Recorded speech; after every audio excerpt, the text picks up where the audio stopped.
When we come to an idea like a movie or a script or anything, it's Stephen and Alex and Jim and myself. We have to all be in agreement. Facing the Giants had impacted so many people that we were wanting the Lord to lead the project.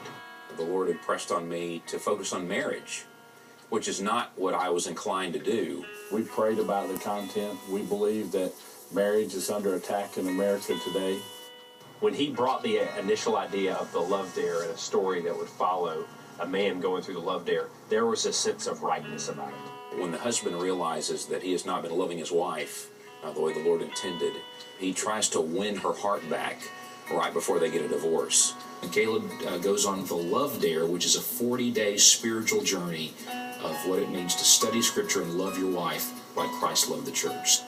It says in Hebrews that marriage should be held in honor above all. Of all the relationships God has created, between friends, between parents and children, between co-workers, marriage was the first one he started with. Marriage is a commitment for life, the good, the bad, and the ugly.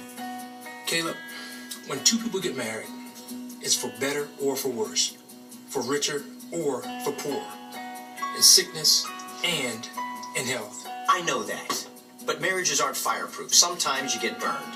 People use the term trial by fire to talk about tribulation or difficult circumstances. And I was thinking, how ironic if the husband was a firefighter whose marriage is going through a fire in and of itself, symbolically.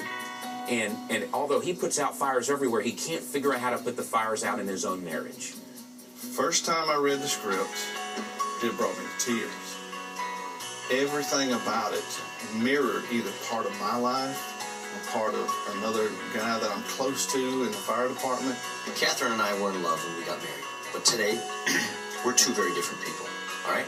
It's just not working out anymore. My husband and I went through something similar to that.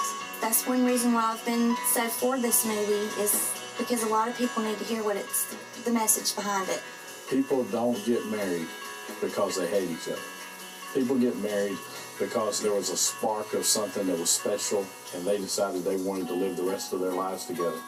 And somewhere along the journey, things fall apart. Most of the love story movies you go see and you go to happen, and it leads up to marriage, or, you know, they meet, they fall in love, they have problems trying to get there, they get there. We want to take a marriage that is in the middle of the daily struggles that most people can relate to that are married. The selfish tendencies that we sometimes have, the blandness that can occur in a marriage, and start there. How do you put life back into that marriage? Catherine, what is your problem?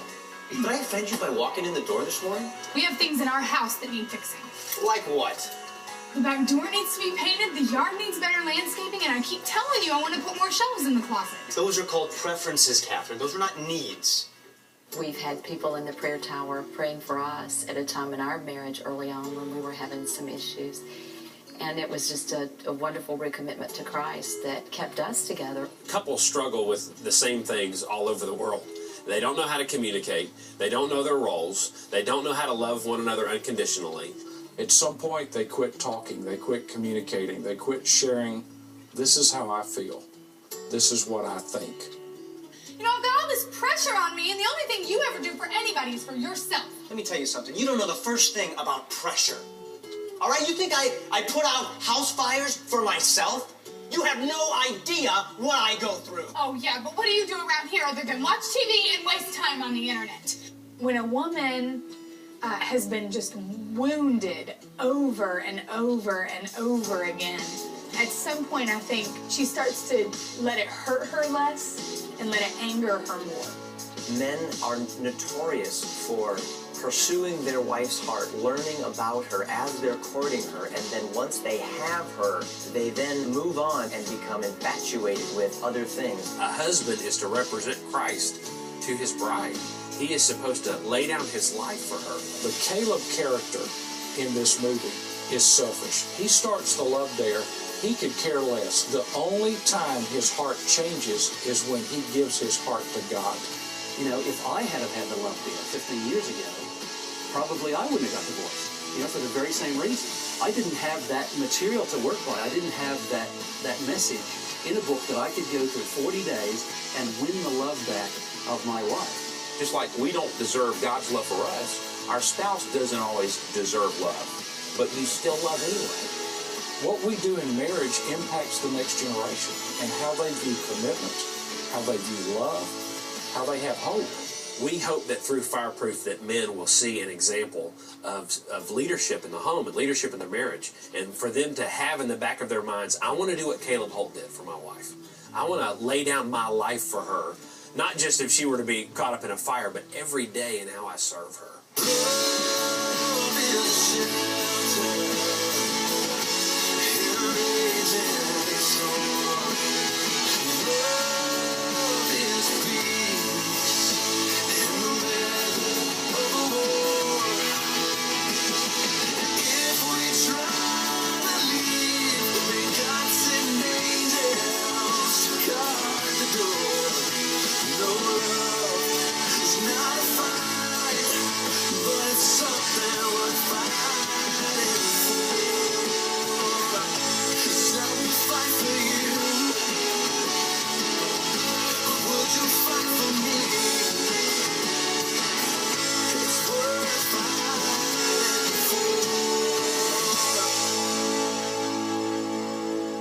That's a wrap. That's the movie.